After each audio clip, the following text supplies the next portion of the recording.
You are the author of your life story. Every day is a new page. You get to decide what gets written.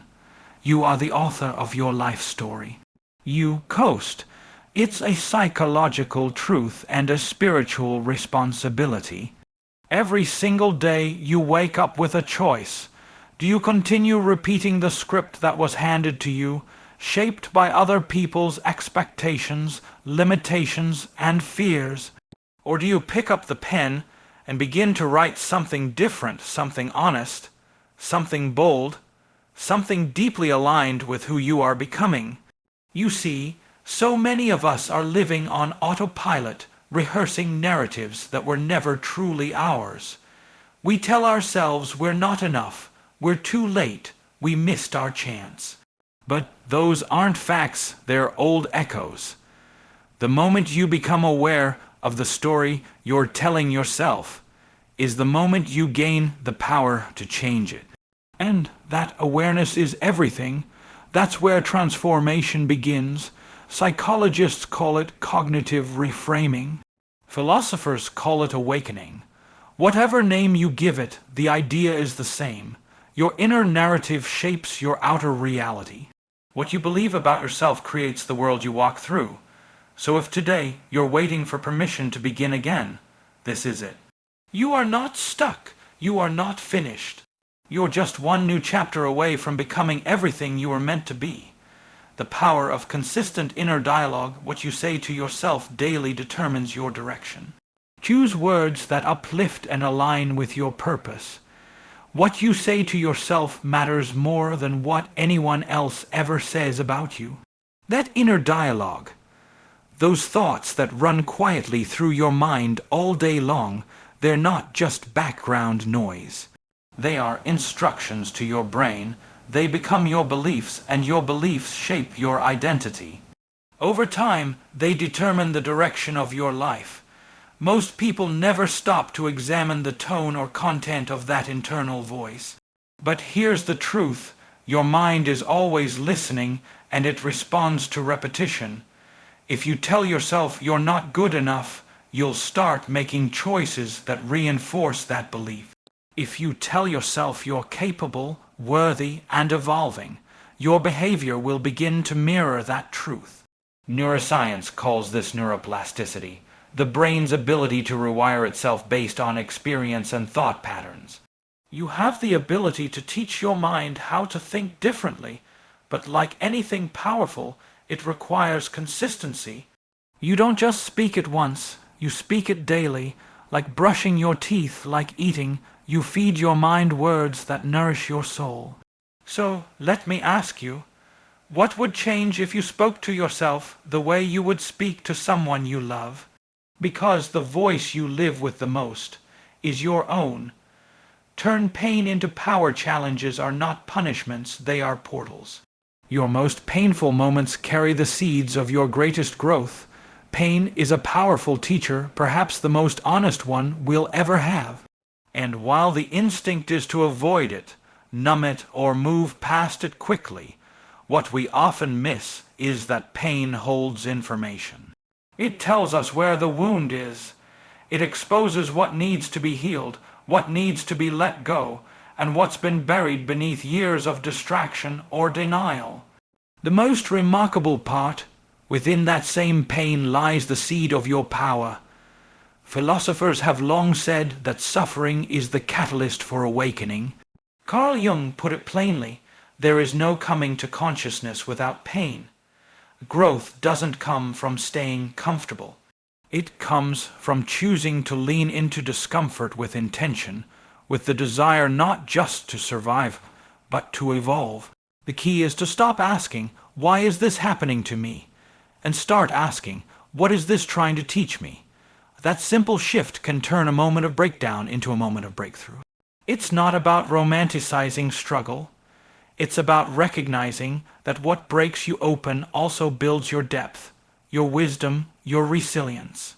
The pain you've experienced is not where your story ends. It's where your strength begins. Discipline is self. Love in action, showing up for your dreams, even when it's hard, is how you build self, trust, and long-term success. Discipline is not punishment, it's a profound act of self-love. It's the choice to show up for yourself when motivation fades, when the excitement wears off, when no one is watching. It's easy to be driven when you're inspired, but the real transformation happens in those quiet, ordinary moments when you decide to do the hard thing simply because your future is worth it. Most people think discipline is about restriction, about saying no, but at its core, discipline is about saying yes to growth, to clarity, to a higher standard for your life. Philosophically, it's the alignment of your actions with your values. Psychologically, it builds self-trust because every time you follow through on a promise to yourself, you reinforce the belief that you are capable, reliable, and in control. Without discipline, dreams remain abstract. With it, they become attainable.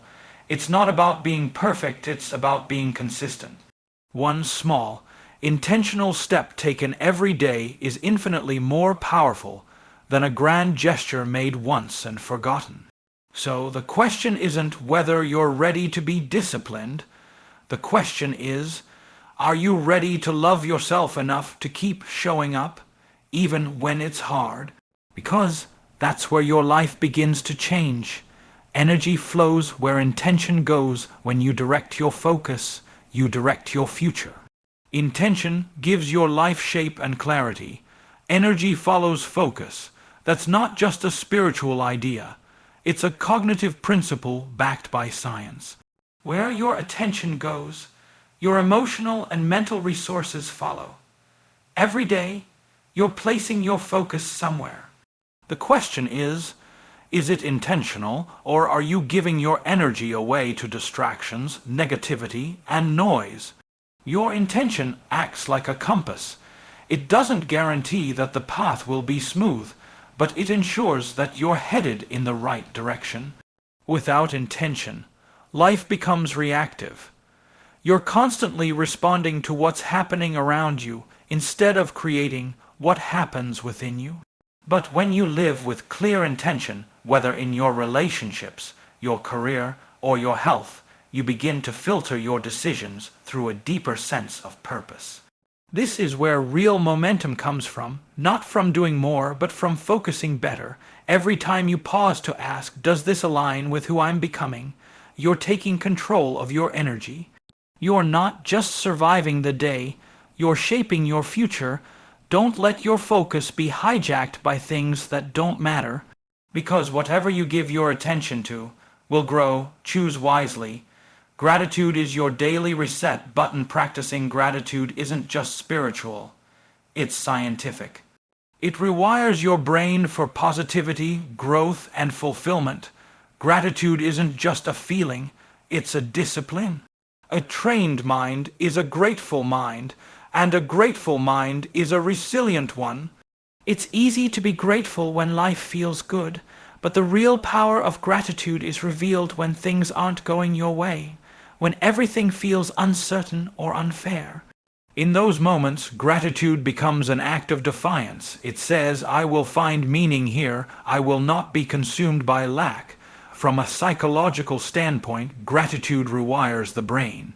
It shifts your attention from what's missing to what's present, and that shift matters, because what you focus on, you begin to see more of.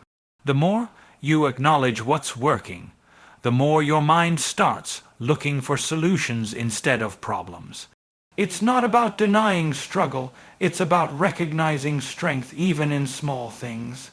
This is why practicing gratitude daily, writing it, speaking it, sitting quietly with it, is a transformative habit. It slows the noise, it anchors you, and most importantly, it reminds you that even now, you are not empty. You are already standing on something solid. Gratitude doesn't change your circumstances overnight, but it will change how you carry them. And that, in the end, changes everything.